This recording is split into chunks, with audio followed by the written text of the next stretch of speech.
May 31st, Ester 6 through 10. Ester 6. On that night, the sleep of the sovereign fled, and he commanded to bring the book of the records of the annals, and they were read before the sovereign. And it was found written that Mordecai had told Bigtha and Teresh, two of the sovereign's eunuchs, and the doorkeepers, who had sought to lay hands on sovereign Ahasuerus. Then the sovereign said, "What has been done in value or greatness to Mordecai for this?" And the sovereign's servants who attended to him said, "Naught has been done for him." And the sovereign said, "Who is in the court?" Now Haman had come into the outer court of the sovereign's palace to speak to the sovereign to hang Mordecai on the wooden structure that he had prepared for him.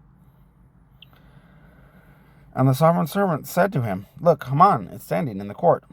And the sovereign said, "Let him come in." And when Haman came in, the sovereign asked him, "What is to be done for the man whom the sovereign delights to value?" Now Haman thought in his heart, "Whom would the sovereign delight to value more than me?" And Haman answered the sovereign, "For the man who the sovereign delights to value, let a royal robe be brought which the sovereign has worn, and a horse on which the sovereign has ridden, and one with a royal crest placed on its head. And let this robe and horse be given into the hand of one of the sovereign's most noble princes, and let them dress the man whom the sovereign delights to value. Make him ride on horseback through the city square, and proclaim before him, 'Thus it is done to the man whom the sovereign delights to value.'" This backfired slightly. And the sovereign said to Haman, "Hurry, take the robe and the horse, as you have spoken, and do so for Mordecai, the Jew, who sits in the sovereign's gate. Let no word fail of all that you have spoken." And Haman took the robe and the horse, and robed Mordecai, and led him on horseback through the city square, and proclaimed before him, "Thus it is done to the man the sovereign delights to value." Then Mordecai went back to the sovereign's gate, but Haman hurried to his house, mourning with covered head. Same. And when Haman related to his wife Zeresh and all his loved ones all that had befallen him, his wise men and his wife Zeresh said to him, "If Mordecai, before whom you have begun to fall, is from the seed of the Jews, you are not going to prevail against him, but certainly fall before him." While they were still speaking with him, the sovereign's eunuchs came and hurried to bring Haman to the fast which Ester had prepared. Ester 7. And the sovereign Haman came in to drink with sovereigness Ester. And again on the second day, at the feast of wine, the sovereign said to Ester, "What is your petition, sovereigness Ester?" Oops, sorry, rolling my window down.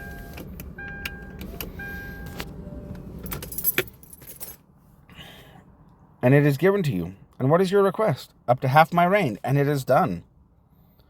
And sovereigness Ester answered and said, "If I have found favor in your eyes, O sovereign, and if it pleases the sovereign, let my life be given me at my petition, and my people at my request.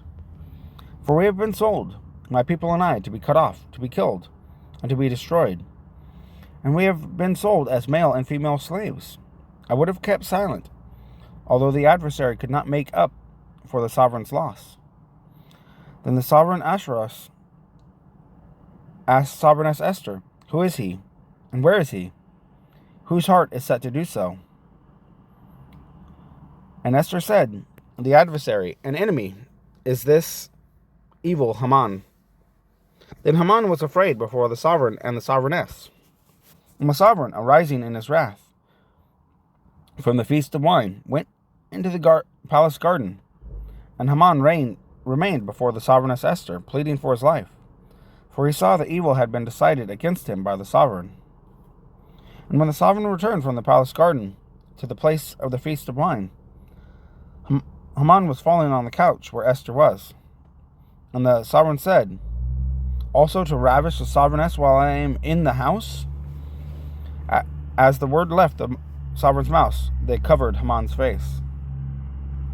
And Harbona, one of the eunuchs, said to the sovereign, "Also, see the wooden structure, 50 cubits high, which Haman made for Mordecai, who spoke good on behalf of the sovereign, is standing at the house of Haman." And the sovereign said, "Impale him on it." And so they hanged Haman on the wooden structure that he had prepared for Mordecai, and the sovereign's wrath abated. Ester 8. On that day, Sovereign Ahasuerus gave to Sovereigness Ester the house of Haman, the adversary of the Jews. And Mordecai came before the sovereign, for Ester had explained what he was to her. And the sovereign took off his signet ring, which he had taken from Haman, and gave it to Mordecai. And Ester appointed Mordecai over the house of Haman. And Ester spoke to the sovereign again, and fell down at his feet, and begged him with tears to put an end to the evil of Haman the Agagite, and his plot which he had plotted against the Jews.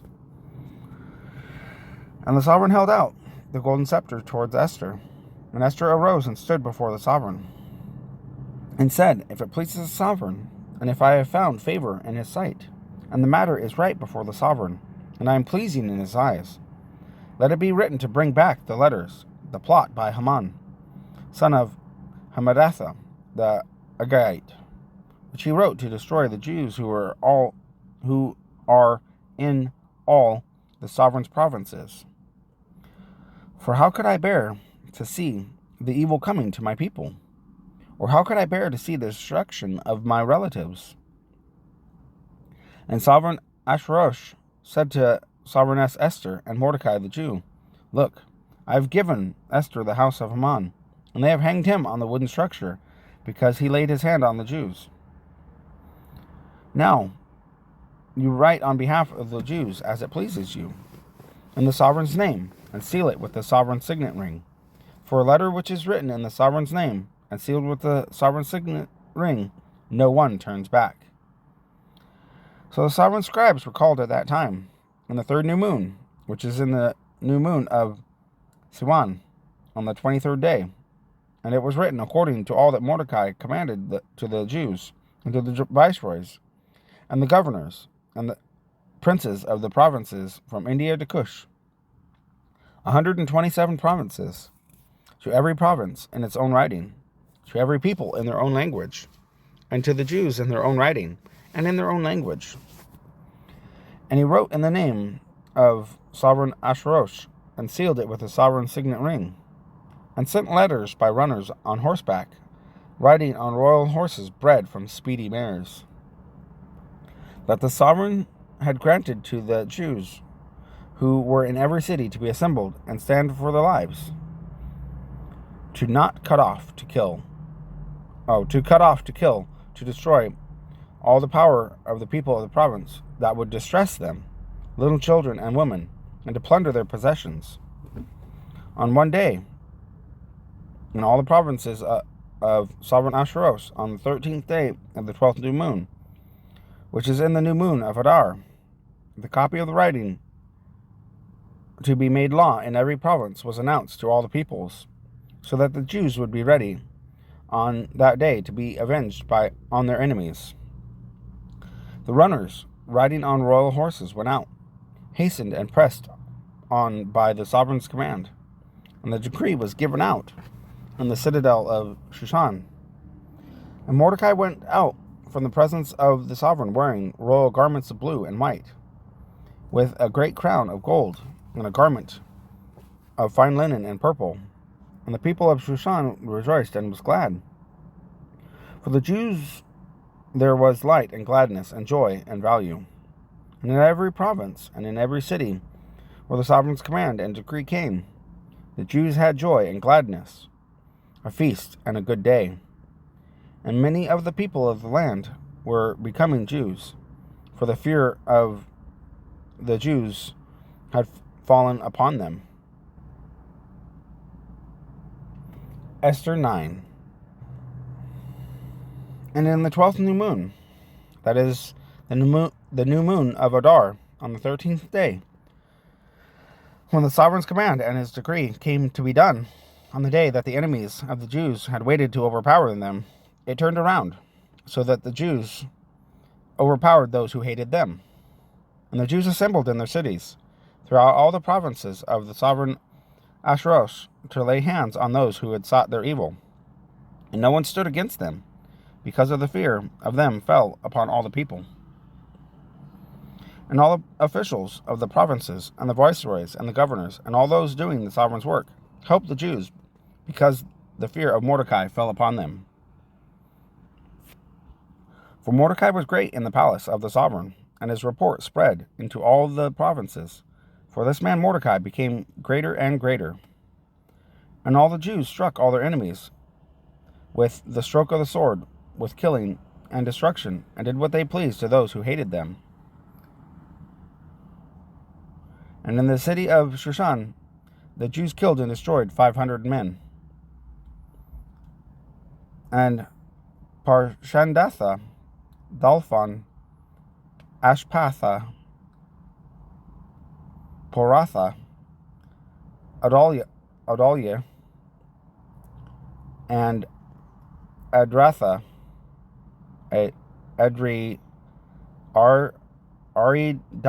Aridatha, there we go, and Parmashta, and Arishai, and Aridai, and Weezatha, the 10 sons of Haman, son of Hamdatha, the enemy of the Jews, they killed, but they did not lay a hand on the plunder. On that day, the number of those who were killed in the city of Shushan came before the sovereign. And the sovereign said to Sovereigness Ester, the Jews have killed and destroyed 500 men in the citadel of Shushan, and the 10 sons of Haman.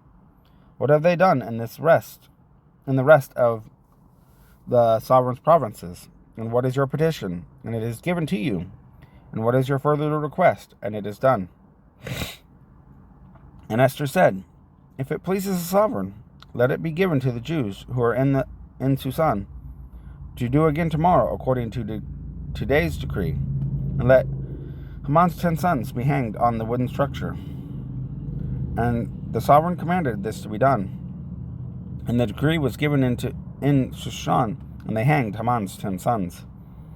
And the Jews who were in Shushan also assembled on the 14th day of the new moon of Adar, and they killed 300 men at Shushan, but they did not lay a hand on the plunder.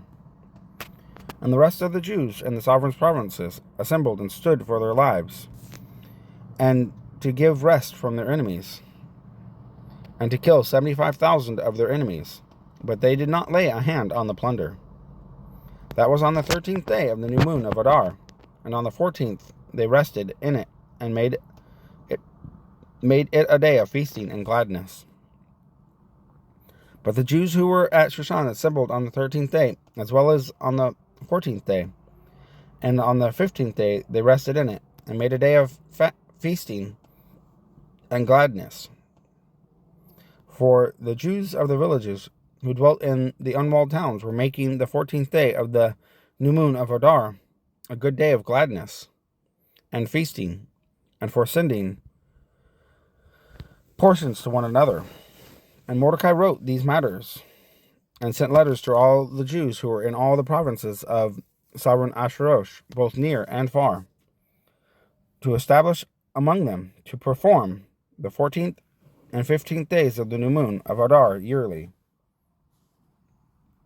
to memorialize, celebrate.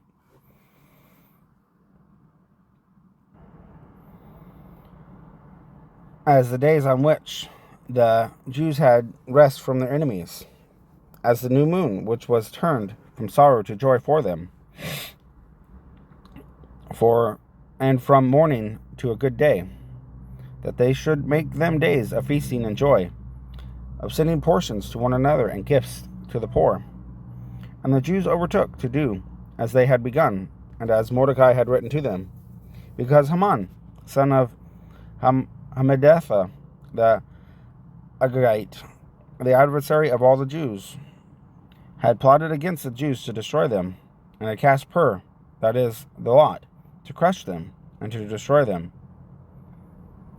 But when she came before the sovereign, he commanded her by letter that his evil plot, which Haman had plotted against the Jews, should return on his own head, and that he and his sons should be hanged on the wooden structure. Therefore, they called these days Purim, after the name Pur. Therefore, because of all the words of this letter that they have seen concerning this matter, and what had come upon them, the Jews established and imposed it on themselves and upon their seed, and all who should join them, that without fail they should memorialize these 2 days every year, according to their writing and at their appointed time. And that these days should be remembered and performed throughout every generation, every clan, every province, every city. And that these days of Purim should not fail from among the Jews, and that the remembrance of them should not cease from their seed. And Sovereigness Esther, the daughter of Abigail, with Mordecai the Jew, wrote with all authority to confirm this second letter about Purim.